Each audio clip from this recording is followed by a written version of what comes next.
All right, good morning, everyone, and welcome back to the Touch of Class Show, Episode 3. Man, it is early today. Not that early, but you know what? Excited to get the show in. There's so much to talk about. Going to be covering Match Week 26. We're going to be covering the Dallas Open, the Rotterdam Open, and also the Qatar Open, because there was a lot of good tennis over the past week. I'm trying to see if I'm buffering or not. But after we get through that, then we should be good. But wondering how everyone's doing. If you look at my eyes, it might look like I'm crying. I'm not crying. I actually just put eye drops in because my eyes feel like they've been stabbed by 40,000 knives at a single time. I don't know whether that's just because I'm not sleeping much or if there's another reason. So we got the eye drops on standby for today's show.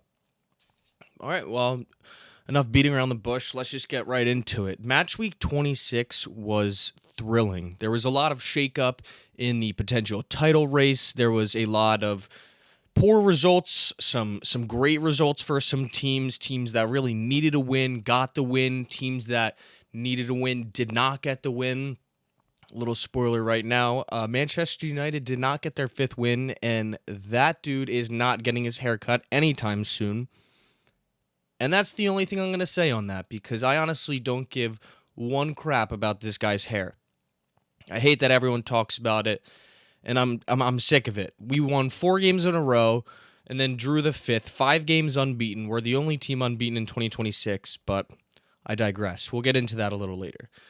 Let's start off with this Chelsea versus Leeds match, and it finished 2-2. The first thing that comes to my mind is always the most dangerous lead in football is 2-0.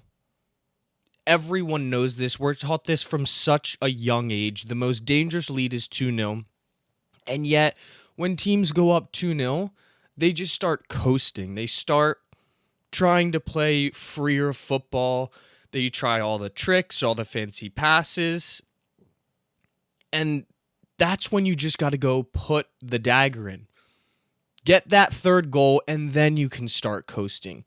Don't do it at 2-0, because as soon as the team that is down gets one goal, they feel provoked. They feel like they can go and get that second goal. And at that point, all they care about is a draw. Until a game that we'll talk about a little bit later. But Chelsea absolutely bottled this game. I mean, the first goal that they scored was beautiful. A little Cole Palmer through ball to João Pedro, dinks it right over the Leeds keeper.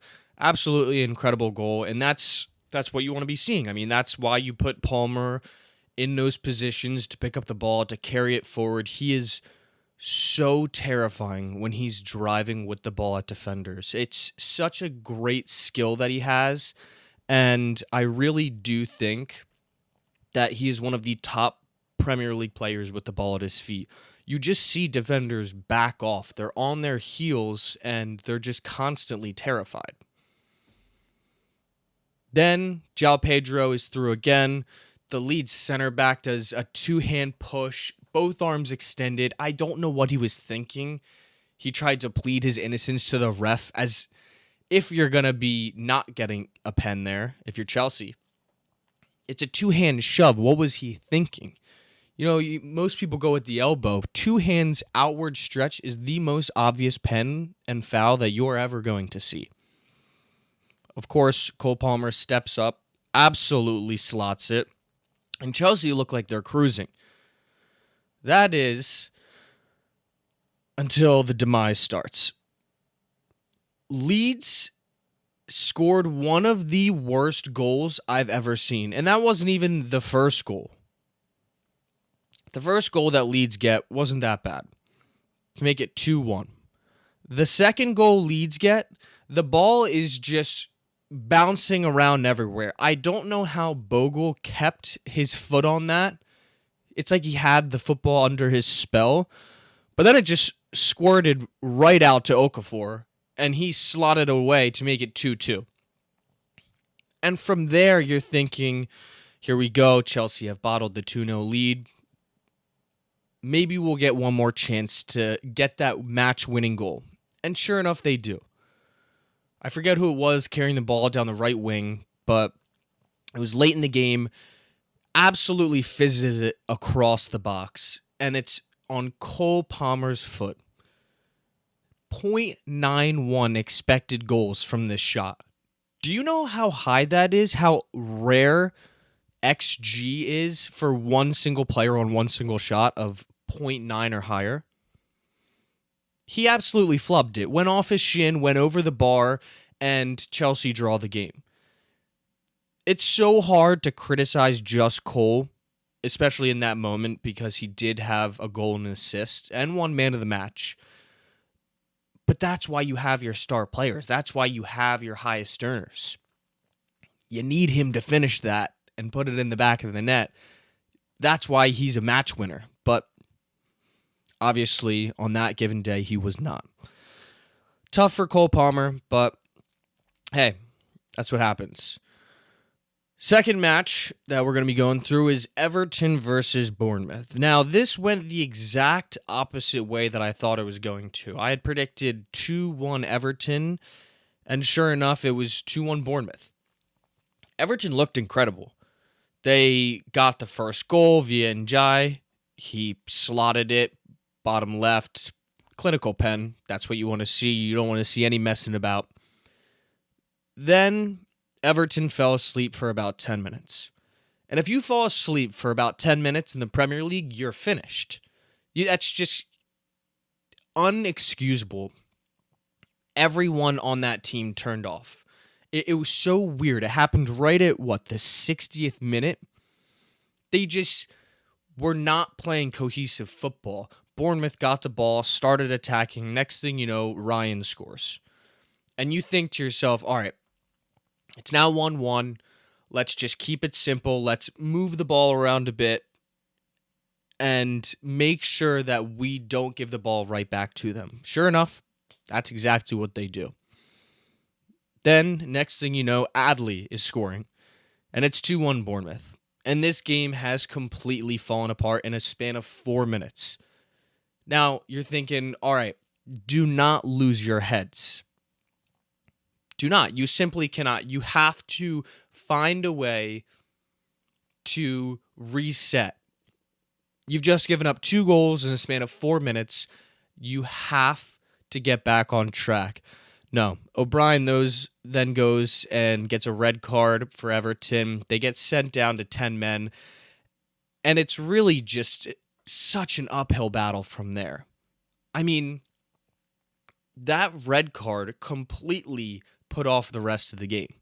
Yes, Everton had their chances to go and win it at the end, but those 10 minutes from the 60th minute to the 70th minute, it was just a complete and utter lack of focus. And again, at the Premier League level, you just can't have that. And that's ultimately why they lost. They controlled the game up until then, and even after, when they got the red card, they still looked in control for a bit. Thierry Newberry also could have easily had 2 goals on Tuesday. Easily. He had 2 very simple chances that he needs to start going to the ball rather than letting it come to him. Young strikers we see a lot of the time, they have this expectation that when the ball is played across the box or it's sweated right across the 6-yard box, that they have all the time in the world and all they need to do is just get a foot on it and finish. That's not the way that you need to be thinking as a striker, especially in the Premier League, the fastest league in the world. You have to attack that ball. You have to meet it. You can't let it just come to you. Otherwise, it's going to get intercepted. And that's what happened for Thierry Newberry. Very tough for him. He also scuffed a shot wide, which it's going to happen. Just an unfortunate game for Everton. They really needed those points. I want to see where they sit live on the table. I'm just going to pull that up real quick because I think that would have kept them in the top half. I'm not even sure they're still in the top half. And I don't think their upcoming run of games looks very good. No, okay, they're still in 8th. But Sunderland are just 1 point back in 11, and 3 points back is Fulham in 12th. So the Premier League table is just extremely tight at the moment. We'll now move on to the next match, and that is Tottenham versus Newcastle. And Tottenham are just an absolute mess right now. I mean, the club is in shambles. Thomas Frank has just been sacked this week. I'm going to go more into that in another video, specifically on Tottenham as a whole, as a club, and what's the deeper problem there, because there is a much deeper problem. The team is not playing together. Sergio Romero's putting posts out on social media about how the club is filled with snakes and people talking behind each other's back. It's just so rotten right now, and it's terrible for them. I mean, they're sitting 4th in the Champions League, yet they have a very realistic chance of getting relegated. They're, I think, 3 points above the relegation zone right now. 5 points above the relegation zone right now. That's a relegation battle. We have West Ham with 24 points, Nottingham Forest with 27 points, and Tottenham with 29 points. Even Leeds have 30 points. It's scary for them. It's scary for Tottenham fans, I got to be honest. But Newcastle score on the brink of halftime, which is an absolutely backbreaking goal to concede. They had just a few minutes earlier scored a goal. It got ruled off for offside, and Tottenham are like, whew, we got away with one there. We can now go into the break level. That's what you want. No. They concede on the brink of halftime, and that is just such a tough time to let in a goal, because then Newcastle go into the locker room with all of the momentum. When I played football, well, I guess I still do in a men's league, nothing crazy. So I've played football my whole life. I started at the age of maybe 6, and I specifically think back to my days in high school. And we always had the motto, first 5, next 5, and last 5. In the first 5 minutes of a game, you need to be locked in and locked down. You don't want to give up a goal right off kickoff. Next 5. Say you score or the other team scores. For those next 5 minutes after a goal goes in, again, you need to be locked in, because you don't want to give it right back to them if you're the team that scored. And if you're the team that got scored on, you don't want it to be a pile on. You don't want them to just score too quick on the bounce. I mean, that has happened countless times in this game week 26. These teams seem like they could learn a bit from it. Then you have last 5. The last 5 minutes of each half, and obviously there's stoppage time, but when you see the 40th minute, when you see the 85th minute, you have to mentally shift gears into, all right, we have to get to the end of this half without conceding a goal. Everyone has to be on the highest level of focus. No one can make a mistake. And yet, countless times, that's what we see. Now, Tottenham come out of halftime. They look okay. Nothing too spectacular. Archie Gray actually levels it in the 64th minute, a decent finish. And Tottenham have new life. There's a newfound sense of hope in Tottenham ground, Tottenham Stadium. But again, the principle, next 5. Just 4 minutes later, Newcastle equalize. That is so unacceptable when you are playing at home. If this game was up in Newcastle, maybe you have a bit of a let off. The fans are all jeered up. They're trying to get their team to get the goal to put them ahead. But no, you're playing at home, and the mistakes compile, and then just 4 minutes later, Newcastle go up 2-1. That's ultimately why Thomas Frank is getting the sack, just because he cannot control games. He cannot what am I trying to say here? He cannot play with a confidence that they won't concede, that they will score goals, that they will create the chances to get the goals. I mean, again, we're going to go into a whole Tottenham video with Thomas Frank, how he played, why it failed. That should be going up this weekend. We'll move on to the next match. Manchester United versus West Ham. They drew 1-1.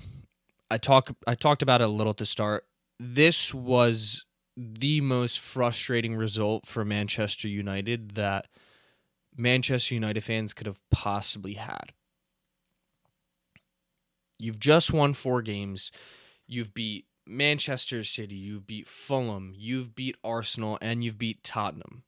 Now, yes, Tottenham are not in the greatest of form. Fulham aren't by any means a Big Six club, but they're still playing great this season. But you beat the 2 teams at the top, Arsenal and City. You beat Arsenal at the Emirates. You are flying with confidence. The team is playing excellent right now. But the big test for Manchester United over the past decade has always been, how do they play against a low block? We've beat the Liverpools, we've beat the Manchester Cities, the Chelseas, the Arsenals on our day. But breaking down a low block is something that United haven't been able to do, and again, weren't able to do on Tuesday. Nuno Espirito Santo plays a very distinct style of football where he is just going to let you have it. He's going to sit back. He's going to hope to get that counter goal. And then when he does, he is just going to protect that lead and protect his goal. And it is increasingly more difficult to score as the game goes on. They're a very well-drilled side, and they're finding a little bit of form at the moment, which is a bit surprising, but it might keep them up. First goal for West Ham was abysmal defending from Luke Shaw. A ball's coming over the top, and he lets it bounce. Again, another elementary footballing IQ move. We are drilled at such a young age to never let the ball bounce when it's cleared. As a center back, you have to go head that ball. He was playing left back, but still, it doesn't matter. You have to go win that ball in the air, because if you let it bounce, then that little sense of doubt creeps in. The attacker can get body positioning, and the next thing you know, if they hold up the ball, then you're screwed. They're through on goal, and that's exactly what happened. They were through on goal, and Thomas Souček scores a jammy goal, a little sweaty goal, and West Ham go up 1-0. Yeah, it was a very impressive win in that Emirates environment. And you'd think that they'd be able to handle the pressure in London Stadium, which is by no means an impressive environment, but they folded, unfortunately. That's just what Manchester United is right now. When West Ham sat back, you think to yourself, all right, it's about the 50th, 55th minute. Michael Carrick needs to sub on Benjamin Sesko. The lad is massive. He can leap higher than a salmon. Just whip balls into him. Maybe we get another goal to tie it, and then who knows from there what's going to happen. Carrick proceeds to wait until like the 70th minute to bring him on. 15 minutes later, in my opinion, than when he should have been brought on. He is inevitably brought on, and he is inevitably the one that has a super finish and saves a point for Manchester United. I mean, the cross from Mbeumo isn't great by any means, but that finish from Benjamin Sesko is just absolutely superb. The way he can get his foot on that and wrap it around and place it in the top corner, it was just class. And if he was on the pitch longer, who knows, maybe we could have gone on and won the game. But no.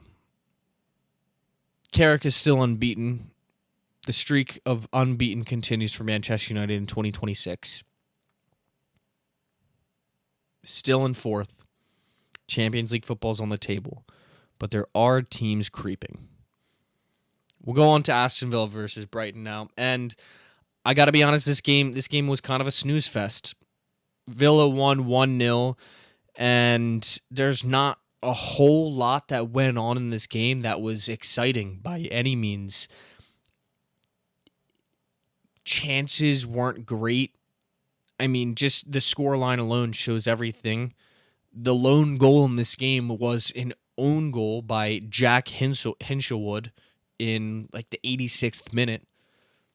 Just not a great game, but vital points for Aston Villa, because Manchester United were actually starting to catch them a little bit in the table. If they hadn't won that game and they would have drawn, then we would still only be 3 points behind them. But now, obviously, with the way the results went, we are 5 points behind Villa. They desperately needed that win, because if they had lost, they might have just started slipping down the table.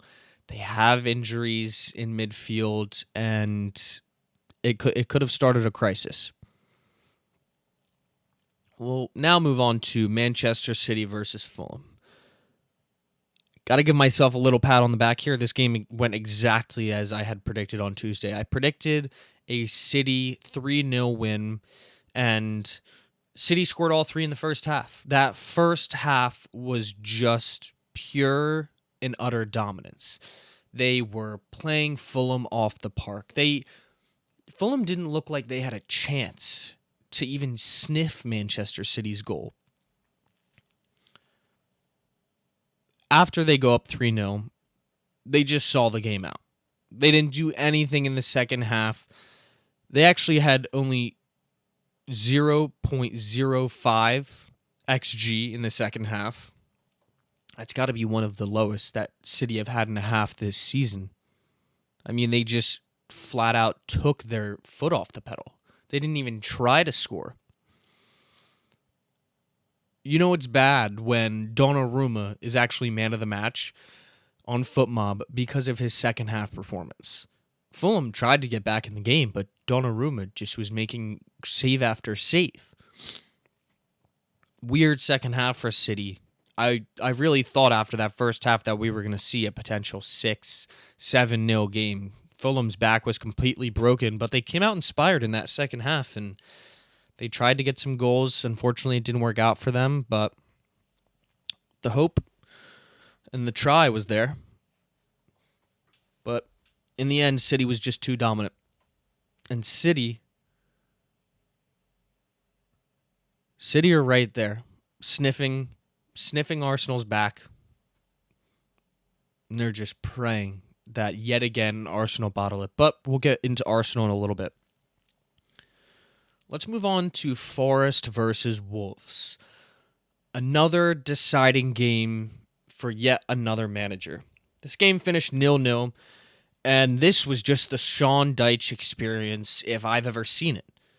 I mean, the Forest team just couldn't finish the ball. They had good chances. They just could not get the ball in the back of the net to save their lives. This game was yet another snoozer, and this one didn't even have any goals. Wolves are so clearly going down. I think they're on, 9 points right now? 9 points. This team is atrocious. I'm sorry, but they are. They have the second most goals conceded. They can't score to help themselves. They have a minus 32 goal differential. That is abysmal. This is one of the worst Premier League teams we've seen in quite a few years. Teams need to take advantage of Wolves when they're playing them. And Forest didn't today. They really needed this win because, again, they only sit 3 points above the drop. And say they were to lose match week 27 and West Ham win, they're both level on points. And West Ham are in form. So, Sean Dyche is out. It needed to happen. That appointment always confused me because why would you go from Nuno Espirito Santo to what then Big Ange? Am I crazy right now? Who was their coach at the start of the year? I was it Ange Postecoglou or am I nuts? I gotta look this up.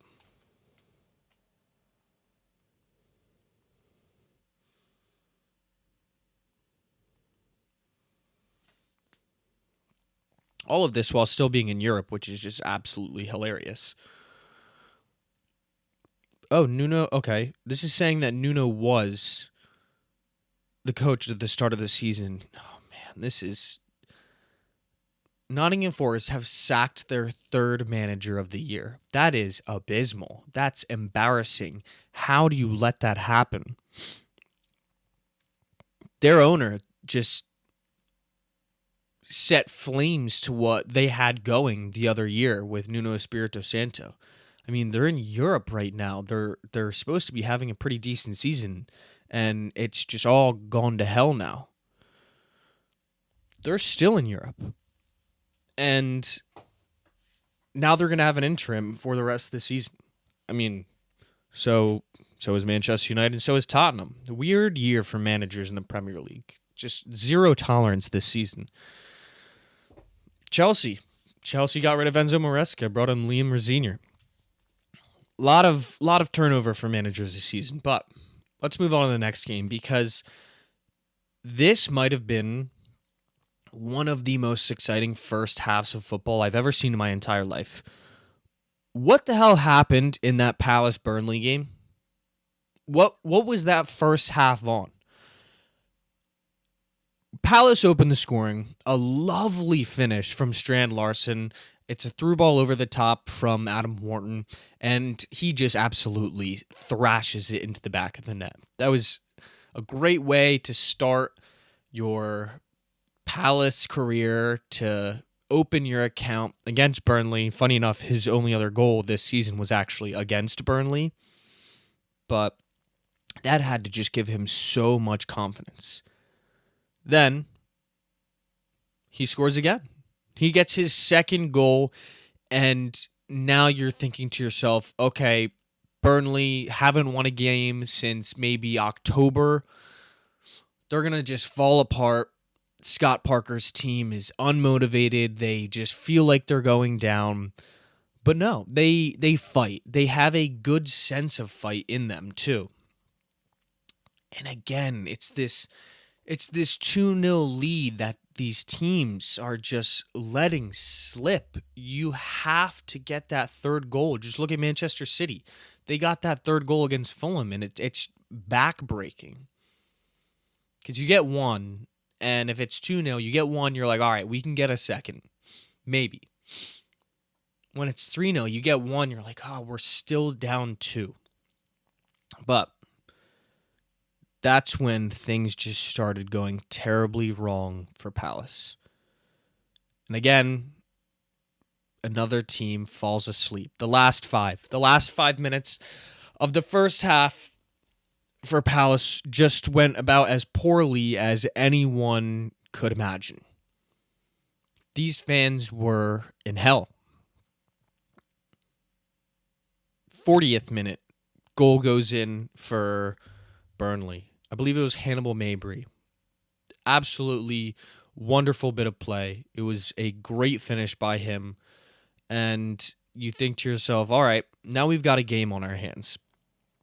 Then, just 4 short minutes later, Jadon Anthony picks up the ball in a great position, has a great finish, and it's 2-2. And now as a Palace fan, you're just hoping to get to halftime, praying to get to halftime, because your world has just been flipped on its head. And then, in the 45th minute, Burnley get a corner. And Palace should have everyone in the box, because the way that set pieces are going in the Premier League right now, you need everyone to defend. There's just too much chaos right now. Everyone's using the Arsenal method. I don't like it. It works. Oh well. But there's a lot of confusion, a lot of commotion. A Burnley player gets his head to it, and then it is saved by Dean Henderson, but it hits off Lerma and just squirts into the back of the net. absolutely back-breaking goal to give up if you're Crystal Palace. And from there on out, Scott Parker's team just saw out the rest of the result. Sat back, defended, and they got their first win in the Premier League since October. So good for Bournemouth. The only consolation for Palace fans, I guess, is at least Strand Larson is often scoring. Your big money striker is opening his account, and he's looks like he's filled with confidence right now. Just so happens that your defense is not. Now we have Sunderland versus Liverpool. Liverpool only won this game 1-0, but it really should have been 4 or 5-0. They created over 2.5 XG, and usually when we see teams create this much XG, they're overperforming it. They're scoring that third goal. They're scoring a fourth goal. Not Liverpool, though. They scored a goal on 2.5 XG, which is just not good conversion. Wirtz should have had a hat trick himself, honestly. He hit the post. He had a few good looks at goal. He had some chances that you probably want $150 million to finish, but I digress. Ekitike also should have had a couple of goals, glancing headers, missed opportunities. Liverpool really should have just finished that game off, but they let Sunderland just continue to try to scrape a goal. Luckily for Liverpool, they didn't. They get the win and are now just 2 points off that vital Champions League place. Despite the terrible year that they are having, because they are having a terrible year, Arne Slot is a bad manager, let's just face it. He won the Premier League with Klopp's team. That they were playing the way Klopp wanted them to play. The way they're playing this year is just so attacking. They're loose. I don't know how they didn't concede yesterday. The only time they scored was off of, yet again, a corner. Set piece FC is just the Premier League this year. Everyone's scoring off corners. But yeah, that's all Liverpool fans care about are the 3 points. And they're back in the running for Champions League, just like that. Now, the final match of the week, Brentford versus Arsenal. And Arsenal fans, this one had to hurt a bit. Your initial reaction is, well, Arsenal are now only 4 points ahead. And that gap that looked so big just a few short weeks ago has just been narrowed after poor result after poor result for an Arsenal team that really should be controlling the league. I mean, you look at the way they play and it's strange. They get into great positions and then they just slow down their play as soon as they get into that final third. And it really seems like they're just playing for corners. The open play goals need to be there, and they need to be more efficient in the attack. Now, yes, I understand that they scored from open play. Nani Madueke had a moment of brilliance, a fantastic header. Arsenal go up 1-0. And with the best defense in the league, Arsenal fans are just hoping that they can get this match done 1-0, as they've done countless times this season. Unfortunately, that's not what happened. Brentford managed to pull an Arsenal, a long throw, a set piece. It's all commotion and chaos in the box, and it squirts out to a Brentford player, and I believe it was Lewis Potter, and he goes and finishes it to tie the game at 1 apiece. Let me just double check that it was. I am curious because I want to be right on this. Yeah, Lewis Potter. Arsenal then just were unable to finish the game off to get that elusive second goal. My favorite bit of this entire match, though, I gotta be honest, was when Raya and Gabriel were complaining about Brentford's corner tactics.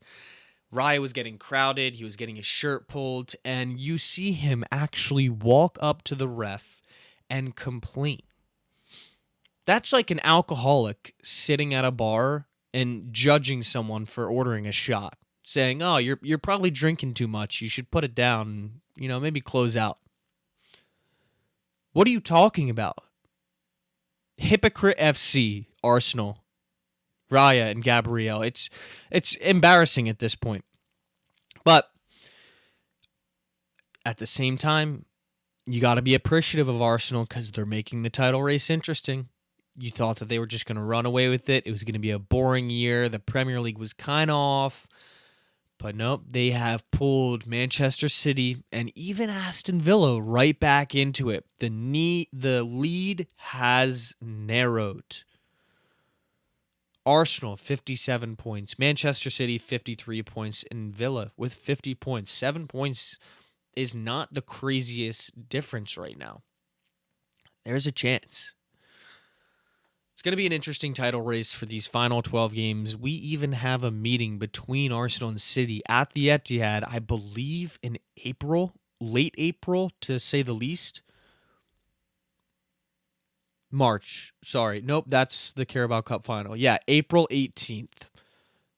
Arsenal travel to the Etihad. And wow, what implications that match could have on the title. It's going to be exciting. Enough of the Premier League, though. We are now going to be switching gears to tennis because tennis this week has just been absolutely riveting. The matches, the results, there's just been so much going on. I'm going to quickly cover some of it and give my predictions going the rest of the way. Dallas Open today, we're in the quarterfinals.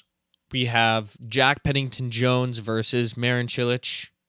Marin Cilic is just turning back the clock right now. I mean, this dude might get a victory on tour for the first time, and I don't know when the last time he got a victory was, to be honest. But let's be honest, he's probably not going to get the victory. Yeah, he's probably not going to get the victory. But it's cool to see him turn back the clock and play well. We then have, for the second match of the day, Fritz versus Seb Korda, and man, this should be interesting. Both are playing absolutely fantastic tennis at the moment. And Seb Korda looks like he might be on one. But at the end of the day, I do like Fritz to move on, so give me Taylor Fritz. Then for the third match, we have Ben Shelton versus Miomir Kecmanovic. Kecmanovic obviously played late last night against Tommy Paul. Tommy Paul looked to have a little resurgence in that third set until Kecmanovic just said, "All right, I've had enough. I'm ending this match right here." Beats Tommy Paul, moves on to face Ben Shelton, and that is going to be a good match. Ben Shelton last night played against Mannarino in what I could only describe as fireworks. There were tweeners. There was hard serves. The game flow, the match flow was incredible. It was exciting. It was freeing tennis. Both players had each other on the ropes at different points during the match. Ben Shelton winning the first set, Mannarino winning the second set, it going to that third set, and Ben Shelton ultimately finishing Mannarino off. I got to be honest, it's looking like Ben Shelton's tournament to lose. I think that despite Taylor Fritz still being in there, Ben Shelton should be the favorite to go win this Dallas Open. The fourth match today is Alejandro Davidovich Fokina and Denis Shapovalov. I really like the way that Shapovalov is playing right now. I think his game has been elevated. If he gets the win against Foki today, then I like his chances going forward. Can't count him out. I would honestly put him as my probably second pick. I just don't think Fritz has that juice this year yet. I think in the Australian Open, he looked lackluster. And now, we'll see. We'll see. The Dallas Open has been absolutely providing, though. Very happy with that. Let's move on to the Rotterdam Open, which is actually live, I believe, right now. Let me pull this up. De Minaur should be on court, if I am correct. Is that match postponed right now? I'm not seeing it live. Humbert won earlier against O'Connell. It's saying that the de Minaur match should have started at 8:35. I don't know if it is live or not. Let me go on the official ATP website because Google is not updating me well. Let's go to live scores. Okay, that match is live. It literally just started. It's showing the game as 0-0 and the set score is 0-0. So, hopefully de Minaur pulls that one out. I mean, I absolutely love de Minaur's game. His ability to get to every ball is just so exciting. Later in the day, we have Griekspoor versus FAA. That should be a great match. You have Griekspoor, a local lad from Holland. FAA, just absolutely massive serves. That one should be a really fun watch. And then later we have Bublik, and Bublik is must-watch tennis. I mean, the other day, I forget who he was playing, but he compared himself as the Novak Djokovic. He said, ace, ace, double fault, ace. I am Djokovic compared to this guy. It was so funny, and that's what you love to see. Just that seriousness in tennis kind of broken up by a bit of banter, a bit of jokingness, and Bublik really encapsulates that kind of mindset. So, a big fan of Bublik. I honestly think Bublik is going to go on to win this thing. He's playing Munar. That match shouldn't be super difficult for him. And then in the final, if he has to play de Minaur or FAA potentially, I like his chances. Don't count Bublik out. I'm really, really liking it for this weekend. Now, let's go to the WTA in the Qatar Open because this has been extraordinary. It's been extraordinary. I am obsessed with this tournament right now. The upsets, the level of tennis, it's just all so juicy. The big story is obviously Victoria Mboko taking down both Mira Andreeva and Elena Rybakina. Handing Rybakina, I believe this is her first loss of 2026. I could be wrong. Don't quote me on that. Or if you do quote me on that, put in the comments. But Mboko was playing at such an insane level. She had a slice yesterday that it could not have been placed better. It was right on the line. It was perfect timing. It was in a smashing rally with Rybakina, and she just absolutely put it on a platter. Spun right out of bounds, and she's looking like she could be on her way to a potential second Masters 1000. She won her first one last year in Montreal on her home court, and now she could be looking to start off 2026 hot in Doha. At just 19 years old, she has such a bright future, and she is so fun to watch. She is one of the most exciting players on tour right now by far. I love her game. I think that she has great energy.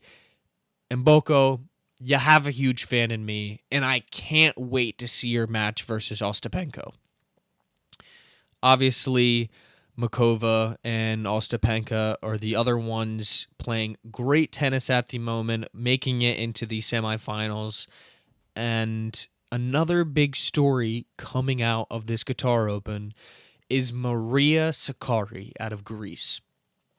She takes down Iga Swiatek in the quarterfinal and hands Iga her first loss after winning the first set. Iga was previously 109-0 when taking the first set. Just an absolutely unbelievable record. And Maria has just absolutely shattered it. Iga, who has won the Qatar Open multiple times over the past few years or so, out in the quarterfinals. Maria Sakkari through to the semifinals. And this Qatar Open is just providing absolute scenes. I can't wait for the semifinals. It's on at 10, I believe, in 10 and 11. So definitely going to tune into that. Can't wait. The tennis has been incredible. I do think this is Mboko's tournament to lose right now. I can't wait to watch. So much good tennis between the Dallas Open, the Rotterdam Open, Qatar Open for the WTA. I love it all. I'm just drinking it in as we prepare for more Masters 1000s to come. Indian Wells is going to be such an exciting tournament this year. I cannot wait for it. Tennis is just getting started. It's really kicking off, and I am just eager to watch more. I can't wait to watch. Well, that wraps up everything that I wanted to talk about. I appreciate you watching if you've watched this long. If you haven't, oh well. But thank you to everyone who has watched, who has tuned in. If you enjoyed, please leave a like, subscribe. I'm going live every either Monday or Tuesday. I'm still trying to figure out which day works best, and every Friday morning. Let me know what you think of the Premier League fixtures, of the title race. Do you think Arsenal's going to bottle it? Is this their year? They are in so many competitions. They are in the final of the Carabao Cup. They're first in the Premier League. They're in the fourth round of the FA Cup. They're currently first in the Champions League. They're through to the knockout stage and past that first kind of knockout round. Can they win the Premier League, get that elusive trophy, the first one since that FA Cup that Arteta won? I think they can. I still think Arsenal are going to win the title. I just think that the way they play is just too conducive to consistency and picking up points. I think this is just a dry spell right now, but I digress. Let me know what you think about the Dallas Open, the Rotterdam Open, the Qatar Open. Thank you for watching. We'll see you guys next time.